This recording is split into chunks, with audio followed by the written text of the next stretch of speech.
That's Carrie Underwood singing America the Beautiful after Donald Trump took the oath to become the 47th President of the United States. For the better part of an hour, social media was alive with messages like these. I thought this one was particularly funny. Abby Dunn says, quote, "Who is the man speaking at the Carrie Underwood concert?" We now know why Carrie Underwood's performance was pushed and why there was such a long pause before she started, but subscribers appreciate when we get straight to the point. So here's Carrie Underwood from the start of her performance. If you know the words, help me out here.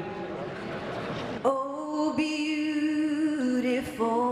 for spacious skies, for amber waves of grain.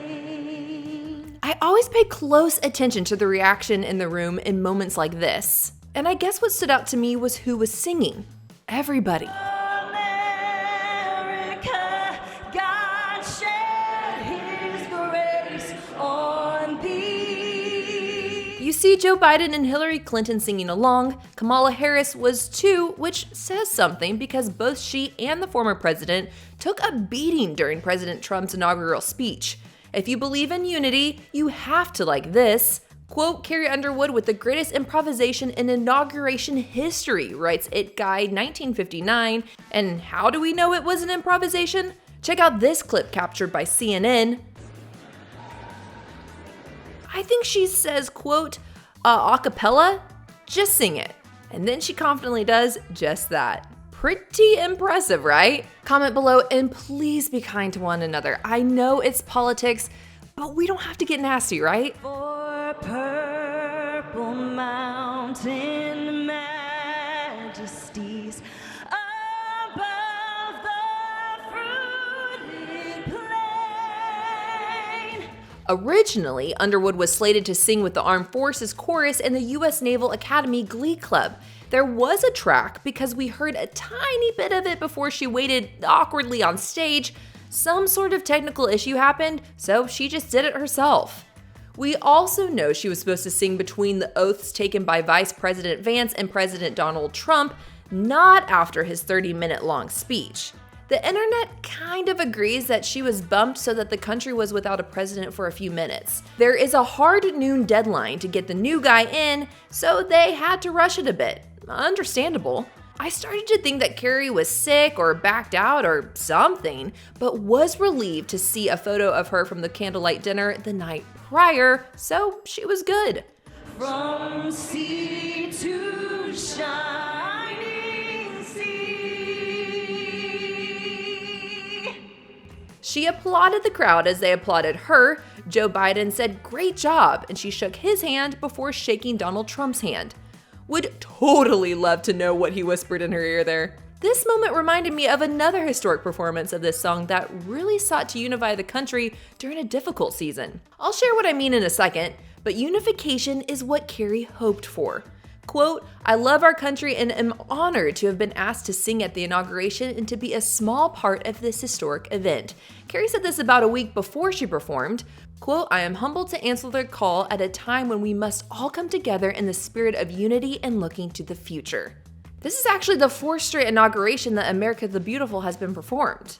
In 2021, Jennifer Lopez sang this song, as well as This Land Is Our Land, as part of a medley. In 2016, the Tabernacle Choir at Temple Square performed America the Beautiful ahead of Trump's first oath to office.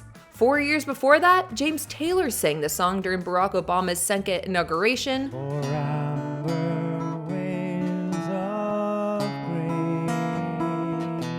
For purple mountain majesties above the fruited plain.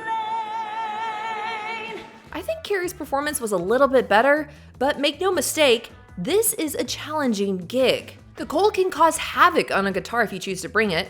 The crowd is in front and behind you, and TV audio just never does you justice. That's why I say look at the reaction in the room and it's clear people were touched.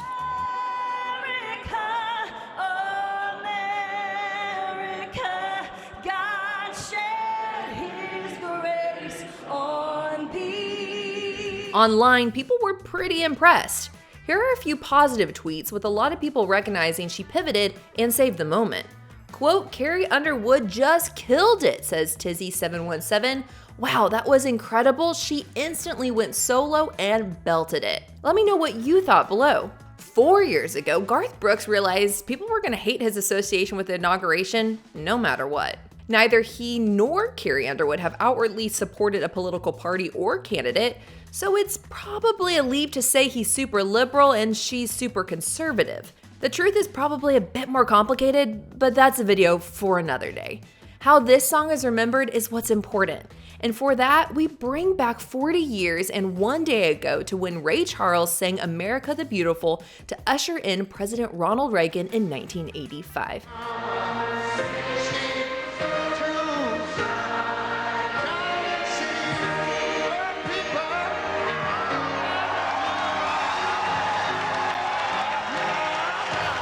If you're old enough, you recall how that was a sort of encore from his Republican National Convention performance a few months prior.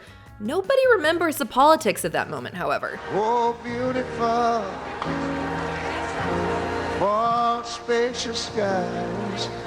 If Carrie Underwood did her job right, then in a few years, we'll say the same thing about her. From sea to shining sea. I'm Addison Hager for Taste of Country. Thanks for watching and thanks for subscribing.